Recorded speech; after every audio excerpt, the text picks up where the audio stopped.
Right, let's check this video out then, shall we? From Steorg, the real problem with meta in gacha games. I'm going to say it. The real problem with meta in gacha games is the gacha games. End of. You know, we learned something new. All right, let's check it out. Yo, meta in gacha games was and still is a really complicated topic that people are always talking about with any gacha game. And in any gacha game, you will always find that one problem in the meta. So today we will examine. I'm going to go, and this is a hot take, I'd say that there's probably more than one problem in the majority of the metas, you know? Nobody's ever said that before. Gacha games, 3 of them will be our main talking point, and see if we can find the right way to make meta good in a gacha game. Maybe some games are destroying themselves, or games. What's the games? I'm guessing Genshin. It's gotta be. It's a big daddy. Star Rail, because in my opinion, that is a prime case of the problems that can come from gacha games. And even more so because of the combat system, you know, being a turn-based. I just think inherently being turn-based, it's going to make the meta even more forefront because you've got no control over what's going on. And then let's say Wuthering Waves because it's new. I don't know. That decides to twist it and fix the whole thing. Which, by the way, have you heard of the hit game Blue Archive? Well, me too, and this video is sponsored by Blue Archive. Blue Archive is a mobile like he's almost sarcastic because he's saying that. RPG gacha game. You take on the role of Sensei, an advisor of the Federal Investigation Club, where you resolve the endless incidents that occur in the Academy City. This is one of the most and how are you going to fix it? With schoolgirls, right? popular gacha games in the world, hey, and Gremlin. especially in Japan and Korea. It has achieved the top spot in sales in Japan multiple times, and it actually has a TV anime airing. You battle with 3D cute chibi characters with detailed I must admit the art style's kind of cool though. It will keep you glued to the screen. And I'm actually currently playing the game, and it's so fun. The game keeps updating content every time, and currently there are new events and new content coming soon. You can get a skin for the character Hina or a dress, and currently the 3-star chance are getting doubled, so you'll have more chance to recruit more characters. Alright, you know what? He showed me these twice. Maybe we'll try it out. And these events will start from the 13th of July to the 5th of August. Make sure to click on the link in the description and pin comment to download the Blue Archive now. So the 3 games will be Genshin, Honkai Star Rail, and Tower Fantasy. First off, let's... Damn it! We got 2 out of 3. We got 2 out of 3. I guess it makes sense. And you know what? That's kind of cool. Good segue. We're trying Tower of Fantasy out for the first time today, so we'll get to see it firsthand, won't we? But it makes sense because I've heard a lot of people saying that the game was managed badly and power creep was a real serious thing and like major problem in Tower of Fantasy. So I guess that's good. Let's go with Genshin. And Genshin Impact has one of the most interesting routes in terms of meta. And you will know why after I talk about the other games. Right. So the Genshin meta was overall balanced from the start until Fontaine. They released some OP characters from the start, having a big Ganyu, Zhongli, Hu Tao, the Raiden Shogun, very powerful 4-star characters like Bennett and Shanling. And the more characters they add with the game, they rarely add a... This is where Kuro should definitely take note. More good 4 stars. It makes the 5 stars look better, but it also gives people, you know, just more characters that are not necessarily the special 5-star characters, but are really good at the same time and, you know, can what's the word I'm looking for? Fill out your squad, so to speak. A bad character. For example, they made Ayaka, and the comparisons between Ayaka and Ganyu are always there, although the difference wasn't that big. There's comparisons between Yoimiya and Hu Tao. There's no big difference too. And sometimes they make a character mid and Agree, Gremlin. We definitely need some support characters. I keep saying it, and I'm going to keep saying it. We need more. they buffed the character enough to be there in the meta. So the meta was like that for years. Power creep wasn't really a thing. Of course, I can't necessarily comment on the early meta in Genshin because I only played it for the first time last summer, so I can't really comment too much on this. So some insanely powerful supports like Kazuha, but we also had Nahida. So the good points about this meta is that it makes you have the ability to use any character that you like with really not not caring much about the meta. And instead of pulling for the meta only, now you pull more for the gameplay and the strategies that the character give you. And of course the character design. So what Hoyoverse For the waifus and the variety, really, yeah. had to do is make a new character with greater gameplay or new gameplay mechanics that make this character work without really power creeping things. Now I want you to remember how this meta works. I think it's a really hard thing to do. I understand that it can be really hard, especially at the forefront. Your gacha game business is your model is designed around to incentivize and create FOMO for the new banner. Of course, that's the main thing. You want people to pull. You want people to spend money to pull for more characters, weapons, whatever it might be. But at the same time, finding that balance of not ruining all the prior characters and then creating this sense in the community that, well, what's the point in pulling on the new banner now, because the next banner is just going to be even better, and it's a never ending cycle of progressive overload of the new banners. But at the same time, creating cool new stuff and making it different and variable enough, but still, you know, within the realms of not like making all the old content and old characters defunct and useless, basically. I think it is a difficult thing. It must be really hard to do. But this is where, in my opinion, support characters come in really strong in this whole thing, in balancing out the meta a little bit, in good support characters that can potentially lift up old characters that are getting power crept on. Because inevitably you're gonna get power creep. But again, these support characters can come in, lift up these old characters across the board sometimes, or ones that can be designed specifically to lift up some old characters that have been left by the wayside, you know, that are just not getting used. And this character can be brought in, this support character can be brought in that can work with other characters, but specifically designed to really, really benefit another character and used together can be insane combinations. And that way then, you're going to incentivize people to pull on a new banner because it's going to make your older stuff even better, almost insane almost. But at the same time, not ruining the overall meta in terms of like just this constant exponential power creep, you know? Because there is a twist in this video. I want you to hold up with Genshin, with Fontaine, and potentially Natlan, because before we talk about that, let's go to Honkai Star Rail. Okay. Now, Honkai Star Rail's... This is where, for me, I think Honkai will end up suffering the most, just because it being turn-based. Nothing other than that. Not because that's just generally how it's been. It's just because of it being turn-based. You have less control over what's going on. It's less mechanical. It's less skill-based.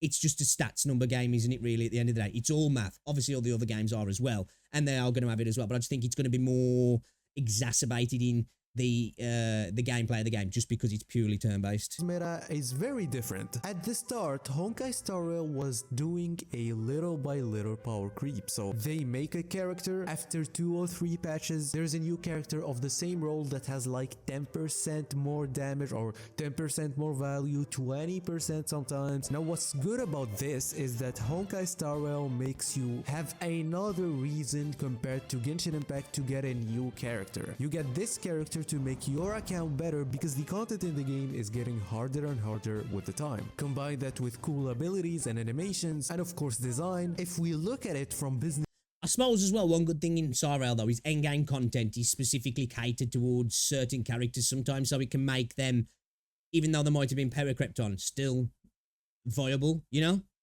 this perspective, this character has more potential to sell more. Honkai Star Rail did outsell Genshin a lot, and it's outselling Genshin now. So what Genshin Impact did is start following the Honkai Star Rail route in 4.0 in Fontaine. We had New Valette topping off any other high. Yeah, I think this is where Hoyo might get themselves into a little bit of a death circle with Genshin.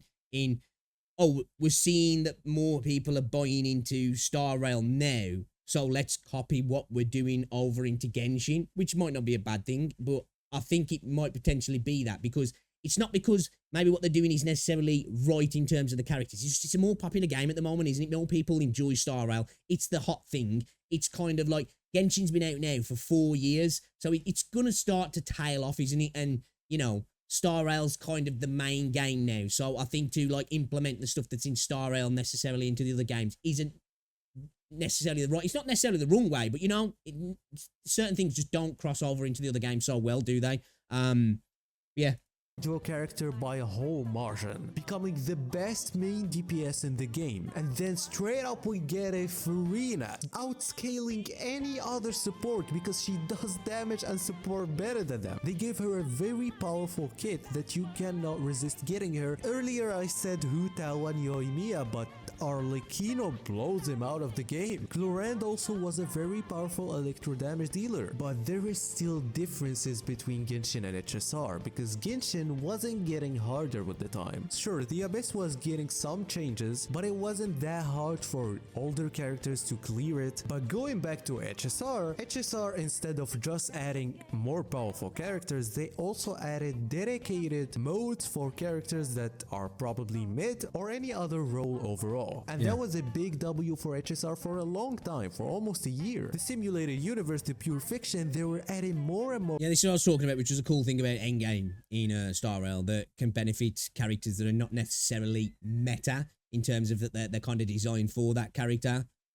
Content while making it a little more harder and making characters that got power crept go to another mode. People didn't complain much, the characters were very fun and everything was still good. And now I know that you want me to talk about Firefly and Acheron for having an absurd amount of damage, because when these characters came out, I actually got lucky as well and pulled Firefly. Hadn't played Star Rail for ages, jumped on, did a couple of pulls, got out, was like sweet, haven't played since actually. a lot of people started seeing some problems with the meta. But what if I tell you they are not the problem actually? And it's not about the modes. There's one character that everybody should know that started changing everything with the game. Ruan Mei. Yeah, I was this just about to say Ruan Mei. changed the game forever. And that's the first mistake that a lot of gachas do. I'm still pissed that I didn't get Kafka. A broken support. Not only that, they kinda made the new characters also centered around Ruan Mei. You can also see that these powerful characters, or the characters that you call power creep the game, also work with Ruan Mei. They kinda need Ruan Mei. So the new characters can use Ruan Mei, but some of the older ones won't be able to. So a character like Zila, for example, now is kinda having some hard time in the game. She still of course can clear the content, but it's way harder compared to the others. And then The music slaps in the background. we started to see another flaw. You cannot nerf characters. Like, come on, we all know that you cannot do that. You know, people who spent money on a character that That's the problem, isn't it? You just it leaves a bad taste in people's mouth. This is why, again, in my opinion, support's coming through. Obviously, if it's a support that's broken, it's a little bit more. It's harder to balance that out, isn't it? Because, like, you know, that's their role. They're kind of like allowing everything else to get more powerful. But this is why, again, you know, if you do have a bit of power creep, which you're inevitably going to have, it's impossible, I think, in these sort of games not to have it. And I suppose it's kind of desired from the devs as well because they want you to pull. But at the same time, it needs to be small enough that it doesn't break the meta and then makes people think, well, what's the point in pulling anymore then? Because I'm always going to be chasing the dragon's tail or whatever it is, you know, that you know, the next banner is going to be better and then the next banner is going to be better. So it's pointless pulling on the next banner.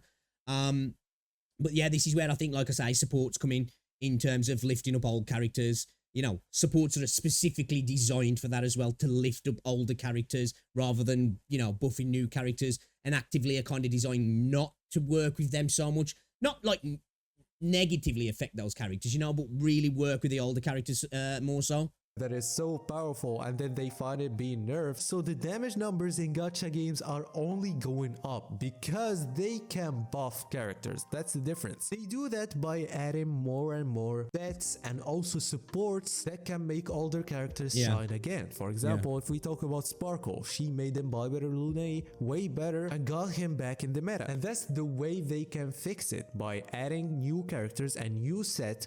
Agree. Just what I said. Again, though, I think it's inevitably going to be a bit more of a problem that might be harder to deal with. Maybe they'll find a way to deal with it, but I just think it'll be a problem that's going to be harder in Star Rail because the game is all about stats, isn't it? It's turn-based. You've got no control over other than, you know, doing your abilities and attacking. You know, you can't go at things different and add your own style and flair into it, and mechanical skill is not necessarily, well, it's not a part of the game. It's all about knowing the builds and stat numbers and how to do that. Other than that, you're not in control of things. So it's always going to be a little bit exacerbated in terms of the numbers and power creep and all that sort of stuff, and it's going to be harder to deal with as well. That can make older characters better, and we will still get more and more power creep and fix it with new supports or new DPSs to work with older supports too. So this loop is still the best in terms of business, because you will always... Agreed. You know, you're just going to kind of chase in that, aren't you, really? You know, you create a problem, you fix a problem, you create a problem, you fix a problem, and at the end of the day, as long as you're not breaking the old meta and keeping characters somewhat usable and people are buying, that's the best way to do it, I think, for them, isn't it? Always sell with new characters. You either get a character to buff your old characters or get a new character because it's just stronger. But from a player's perspective, this is kinda annoying. The reason is this is a gacha game and people do pull on characters that they like. Of course, a lot of people care about meta, but you also want to get a character that you like. And if this character is not that... Let's not pretend though, I think majority of people, it's not about the meta though, is it? You know, there's a reason why that certain banners are a lot more successful, especially so far in Wuthering Waves, and we know why, because the way the characters look.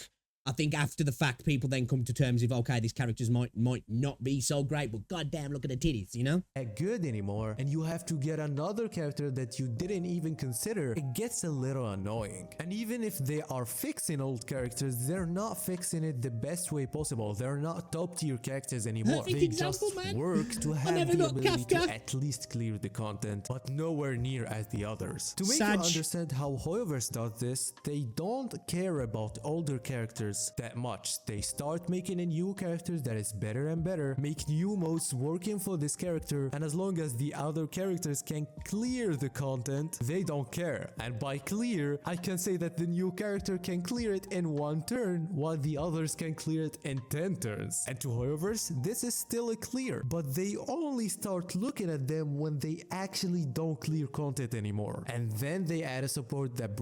I guess though, from a business standpoint, that makes sense. This is the new hot stuff. This is the stuff that's already been sold. Let's just make it so it's passable. And then once it stops being passable, we bring a character that allows them to be passable again.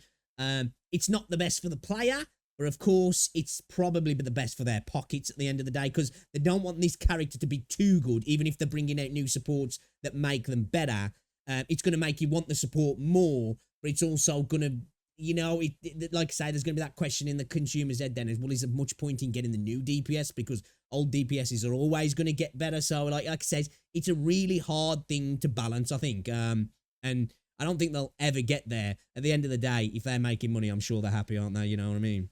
Brings them back to the meta to probably clear in 5 turns, for example. They will never be as good as the new characters, but they will go back better than before, and with more time they will come back to the 10th turn, and at some point they will need to be replaced. You will have a brand new team. So yes, this is the strategy that makes more money, but it's kind of not holding the play.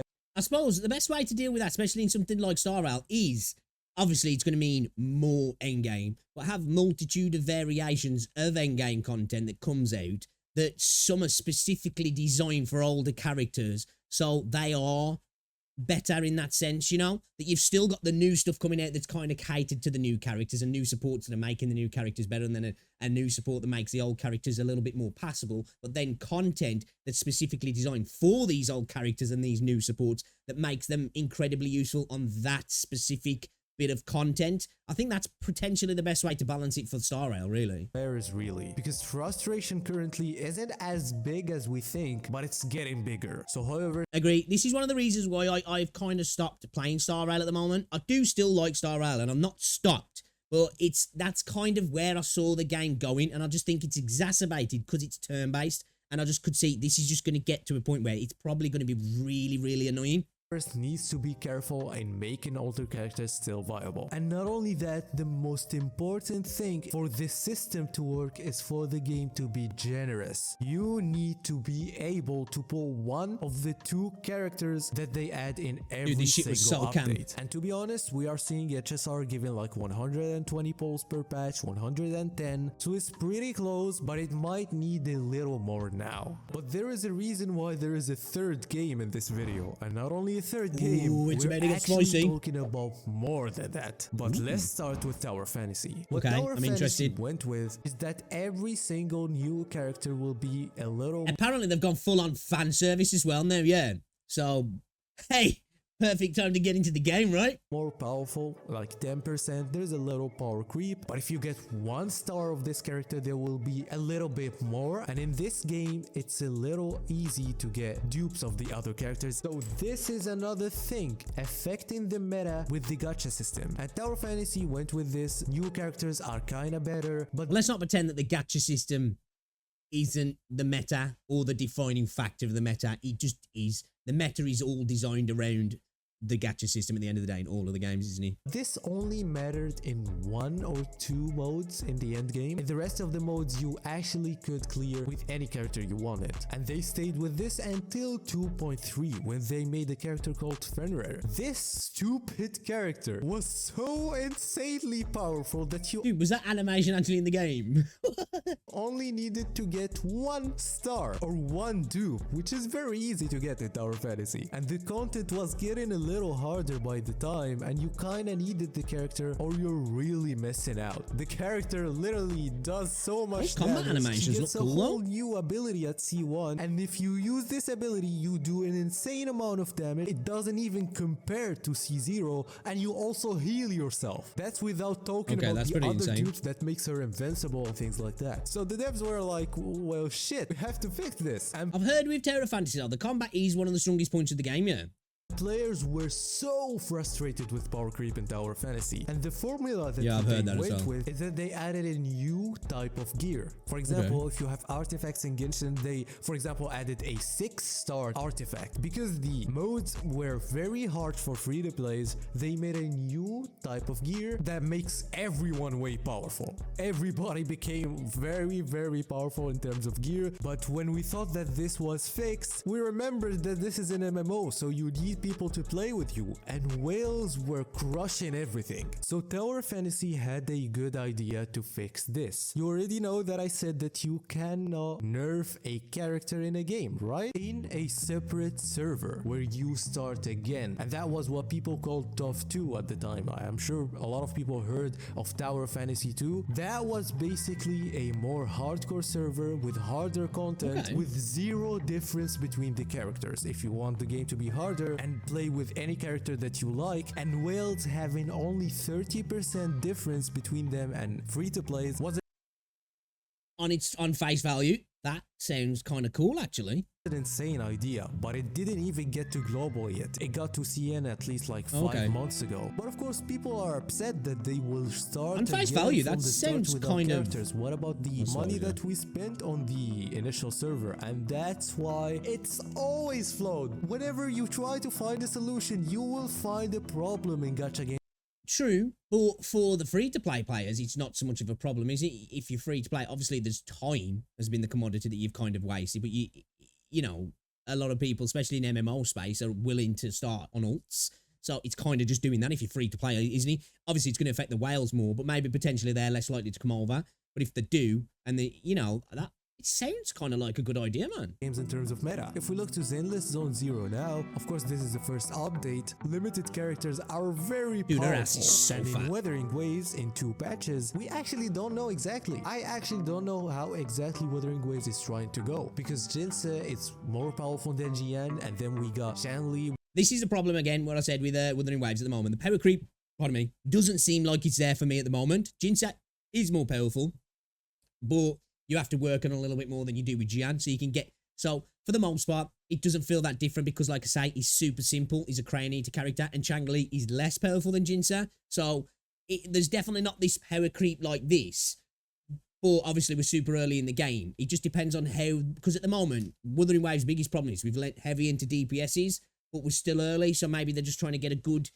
You know, get ahead of themselves in terms of DPS characters, and then we're going to potentially start to get a lot of sports and sustain characters and such. which is as powerful as Jian, so it's kinda looking good, no insane power creep, and this will take me back to Genshin Impact. Why is Genshin Impact the most interesting one in them? Because what could Genshin do is stay on the same thing that they did from 1.0 to 3.0 with adding more endgame. That was the problem in Genshin. No one complained about the meta, they only probably complained about some dendro things. And what game can this interesting way of handling the meta can work? Weathering waves, because you can make the bosses as hard as you can and people will still clear it with Shisia. But also they can go the Honkai Star Rail route because it It's still ultimate that people do that. makes more money. But of course, as I said before, the Honkai Star Rail route makes you need to be generous and has another good thing, which is if a new player comes to the game, he will already get the best character. So the game will always attract new players, but also if power creep didn't exist anyway, the player can get whatever he wants. So as you see, there is always a problem. There's a difference. You cannot really say which one is the best. You can say that this is better from a business perspective, but you cannot say if this is really the best thing. Even if you follow the subjective Genshin from the route individual from the player, start, isn't it, really? they really need to make an insane story to make you hooked to this character and also always make the gameplay of a new character very impressive. They can do that for 10, 20, 30 characters, but then they will start adding things that already existed. How can you ask a game like League of Legends to add a brand new character that doesn't have any single ability that looks like any other character when they have almost 200 characters in it? Yeah, this is what I was saying earlier in terms of like, it's difficult to, once you get to a big roster of creating new characters that are not the same as other characters. They might have same elemental stuff like that. There might be a support character, a DPS, a healer, whatever, or their abilities are different, they work in a different way, but at the same time, not power creeping the older characters and making them redundant. And it's like, it must be really hard. Like, you know, I don't envy the people who have to try and design the characters in that sense. For your first 10, 20 characters, it's probably pretty simple. You know, they're not copying each other, but once you get to like 30, 40, 50 or more characters, you know, potentially into the hundreds, you get into a point then that how is it even possible to create a new character, so to speak, you know?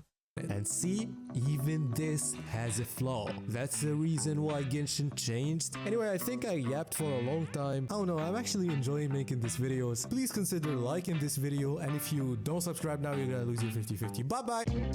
Yeah, I like that video, man. I like these videos sometimes when it's not specifically just talking about a build or some drama or a particular game or a particular mechanic in a game or a character or whatever, but actually talking about the space as a whole and I guess the negatives. We all play gacha games, I guess, the ones who play gacha games, and there's enjoyment in the gacha systems, but the negatives that the system permeates through the rest of the game that we can't get away from because that's the main system of the game. Well, it's the main business system of the game. It's interesting. Yeah, again, I do think inevitably, Star Rail will probably suffer the most from it unless they come up with really ingenious ways to combat it, just because the game being turn-based. But I suppose Tower of Fantasy has already shown that that's been the worst, because I think that's just because the devs didn't handle it well, really.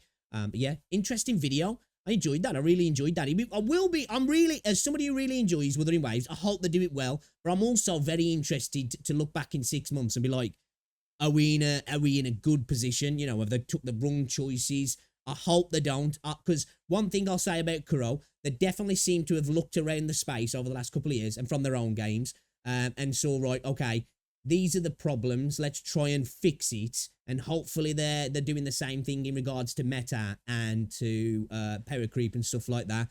Again, Kuro, give us some freaking support characters, please, and somebody to replace Verena as well. That'd be very nice, without making her redundant as well, you know? I know it's not easy, but at the minute, you haven't got many healers, so you can do lots of things with healing.